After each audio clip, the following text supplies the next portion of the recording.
nakikita ng even top-tiered teams, nakikita na natin kung paano nga ba gumagana yon. And the Cho, the Khalid, ang dami ng open na first pick ngayon. Remembering the very first time na naglaban itong dalawang to for this season, parang hindi nga na-pick up masyado yung iba sa mga heroes. Pero yung nabanggit ni Midnight na Edith is gone. Yung nabanggit nyo na Ling is gone. Pero yung Fanny, hindi rin pinaglagpas.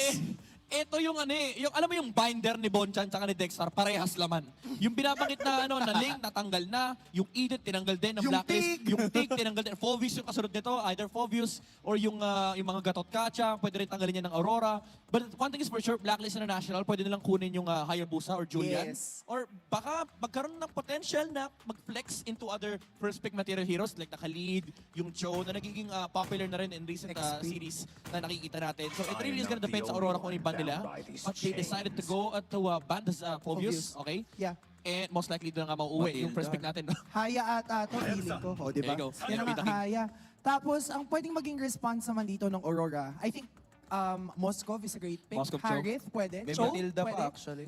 Yung Matilda, pwede pa nilang i-flex. But the thing is, gusto ko pa to kanina sabihin si Perks, lagi natin siyang kilala as a great setter tank. Yeah. Pero for some reason, nagmamatilda na rin siya this season. Naku, ayun na, kinuha na yung Julian. Hayabusa Julian. And Khalid, agad-agad mula sa Aurora. And Edward has been really phenomenal on this Khalid, pero di natin sure. Kahapon nakakita tayo ng roam na Khalid. Baka si Rene J nagro-roam Khalid din. Ito si Mr. Kahit sino pa man. Pero Aurora, kinuha, Blacklist International, nakukonfuse kasi ako pare-pareha silang galing sa isang team Alam mo, oo nga nandito na tayo sa punto na nakalilito ng makita. Pero yung Valentina na parati nating ina-attribute to Yue ay kukunin muna dito ni Haji. And alam mo, no, kahapon binanggit ni Kelra kung bakit nakakainis yung Khalid. Kasi parang naka-skateboard na ikot ng ikot sa mapa. Napakabilis gumalaw Lalo yung Khalid kahapon, naka-Wilderness Blessing. So Aurora, third pick. Pwede nilang kunin dito yung Moskov, Yes, Kari, Moskov. Harith.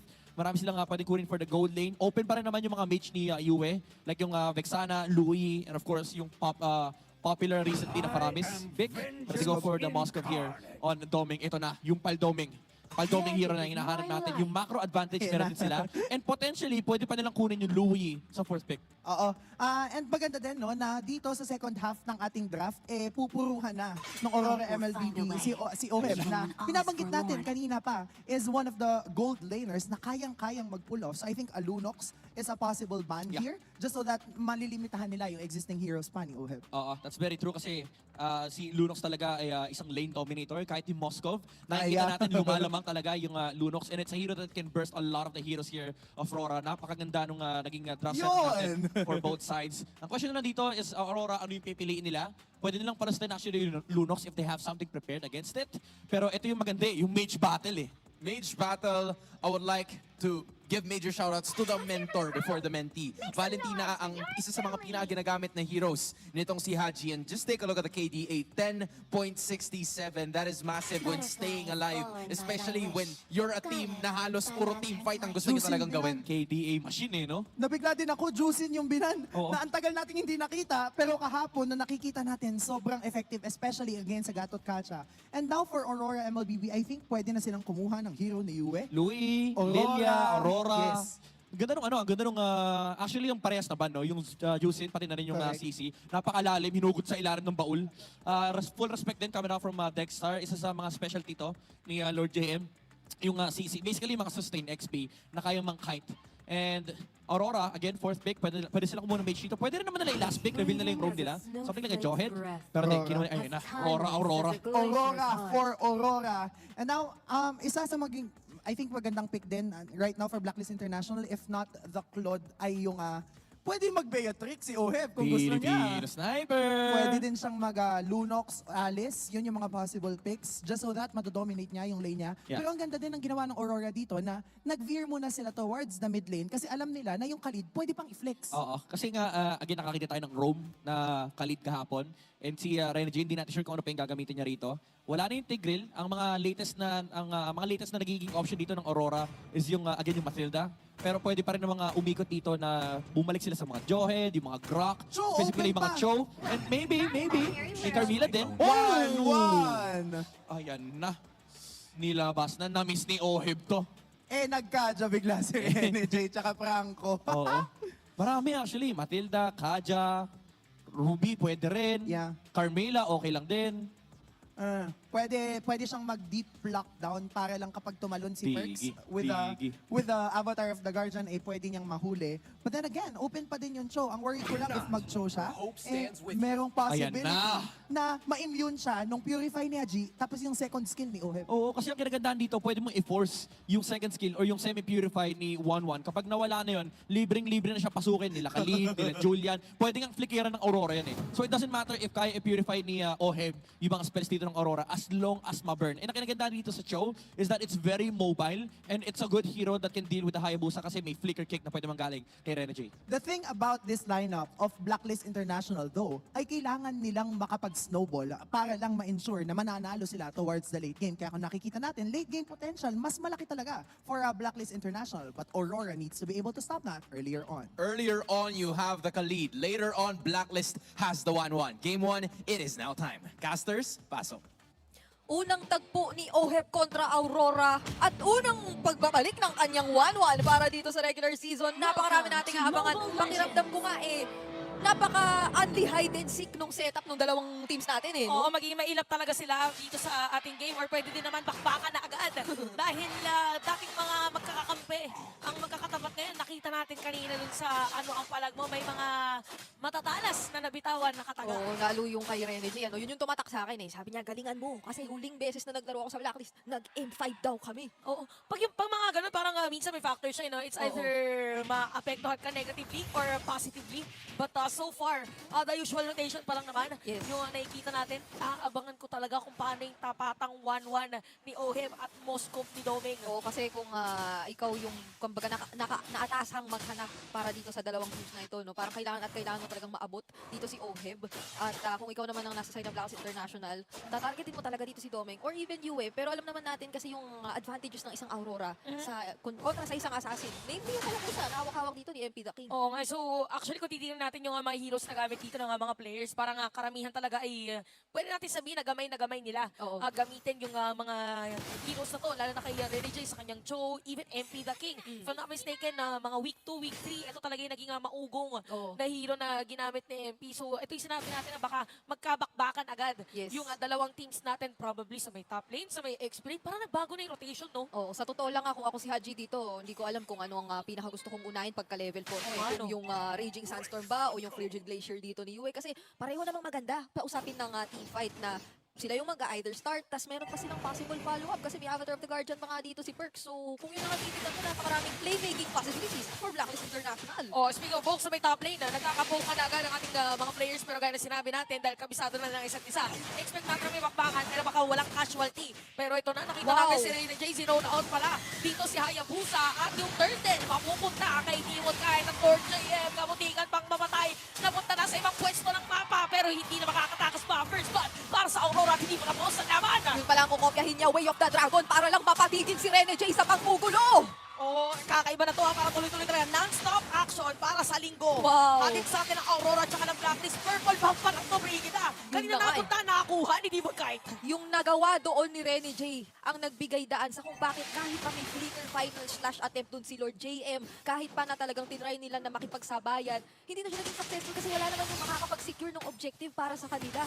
To think na kinailangan pang rumespo na rin ni Haji na sige na nga ito nang kukopyahin ko Samahan para na lang natin. matigil na Oo, kanila. kailangan na talaga. Kailangan na ng backup during that time. Pero makikita natin na Aurora lamang 1.7k in terms of gold at patuloy pa rin ang kanilang pagiging aggressive dito sa ating laban. Pero mga natin mamaya kung paano yung magiging conversion naman. Kasi so far hindi pa nabibigyan si Oheb eh. Ayun na! Naku. Ayun na, may nakasiba si Renny J. Akala natin dadaan lang, may masisiba pa pala. Kaya naman, patay na si Perks during that time. At parang itutuloy pa. Dito na Edward. Okay. Ayos na sila. Sige. Ito na ang ating hinga-hinga muna ulit. Kasi sa nakikita natin ang Aurora MLBB ay wala yata munang plano magpahinga in the early stages of the game. Na aasahan mo naman kasi susulitin talaga nila given the nature of their lineup. Pero to think na to this extent na parang si Renny ay hindi na talaga binitawan yung mga nagpa-farm lang na members ng Blacklist o yung mga pwesto lang na members ng Blacklist. So now ay nakakuha na sila nung kauna-una. Oh, tsaka imagine guys, wala pang 5 minuto bago nakuha yung turret na yun. So ibig sabihin mas mapapabilis nila possibly yung rotation dito ni Doming. Doming, and para naman din sa Blacklist International, just taking their time.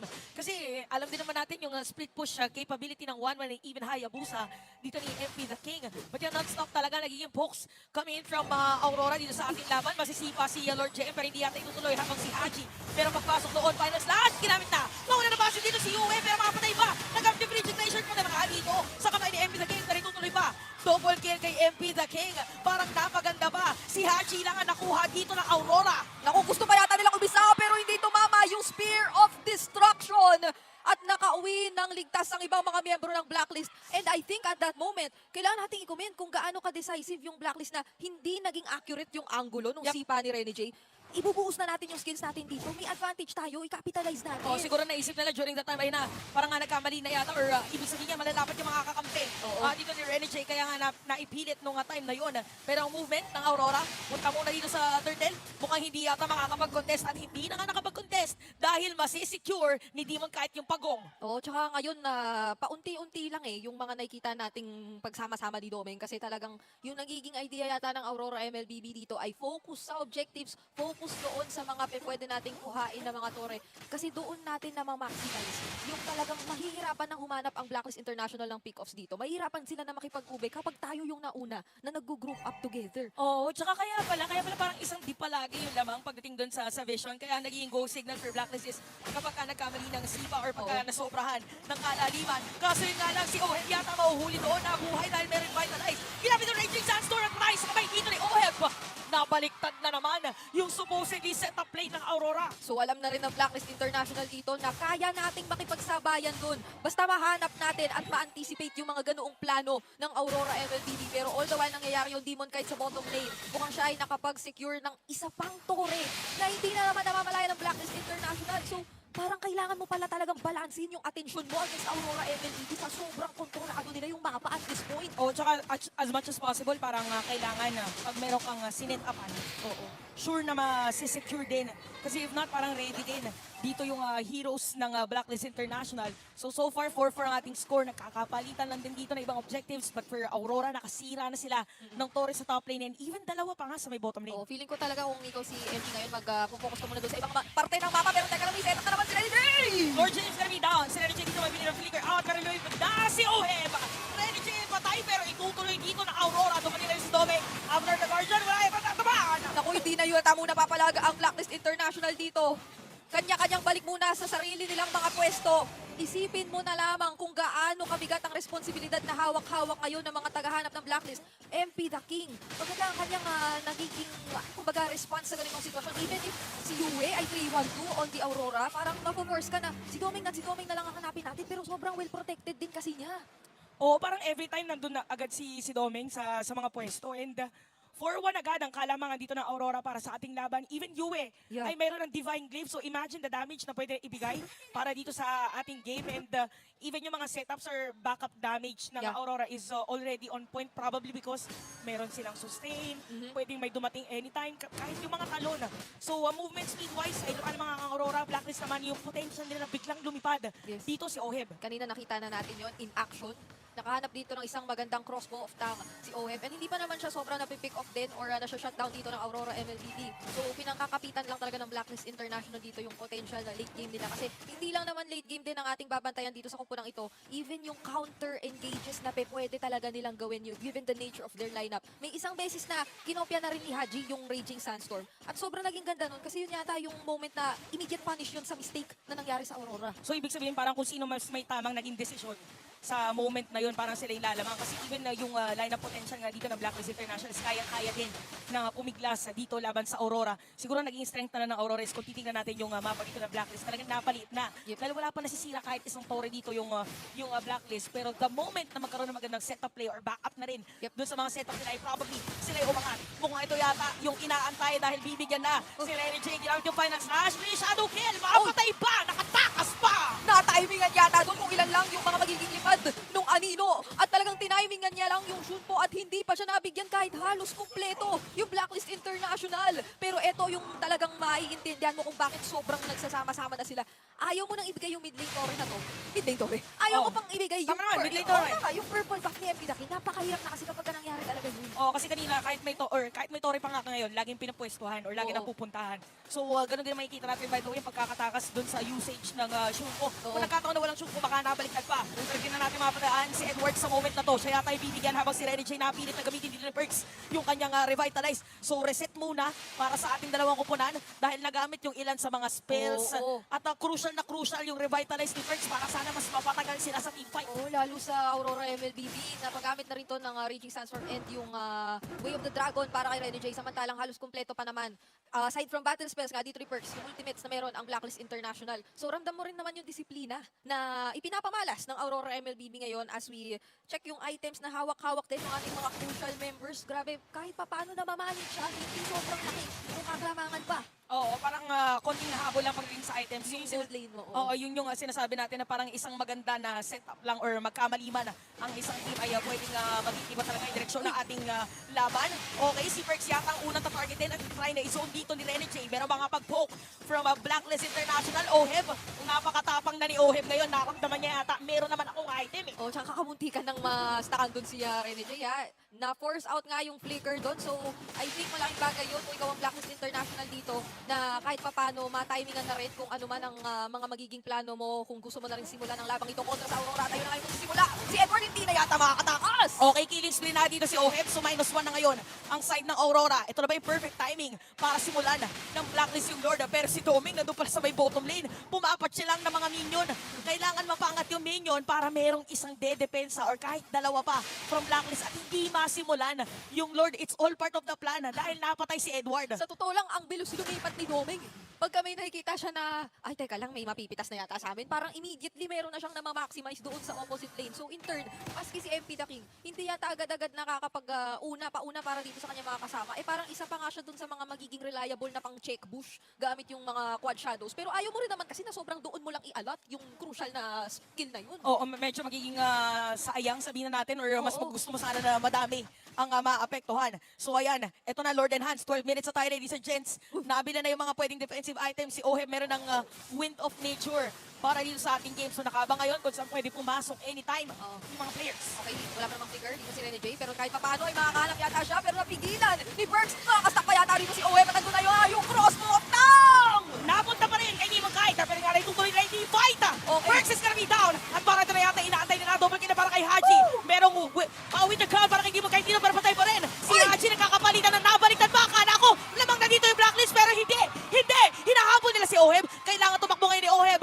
Abat ang patay sa side ng blacklist at Aurora makakasira ng Torre sa gitna. Parang nahatak sila doon sa chain!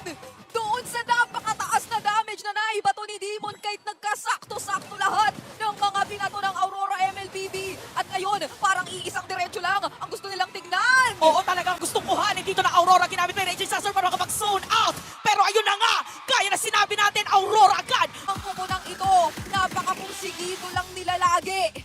Tinuloy lang, akala ko actually lamang yung blacklist or Aurora. Oo. Hindi, tama, lamang yung blacklist. Pero lumamang yung Aurora at nabaliktad pa kasi si Demon kaya di ba